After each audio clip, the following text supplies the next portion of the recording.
25-ci fəziləti qiyamət günü onu deyən kəsin, yəni la ilahə illallah deyən kəsin önündə olacaqdır. Onu deyən kəsləri, o sahibləri qoruyan olacaqdır. Əbu Hüreyrə radiyallahu anhu deyir ki, Allahın Resulü sallallahu aleyhi ve sellem demiştir. Cəhənnəmdən olan qalxanınızı götürün. Cəhənnəmdən qorunacaq qalxanı götürün. Yəni sizinkinə ki qalxan olacaqdır cəhənnəmdən, onu götürün. Sonra deyir ki, deyin Subhanallah velhamdülillah ve la ilahe illallah vallahu ekber.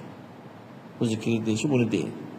Onlar qiyamət günü öndə və arxada və münciyyət, nicat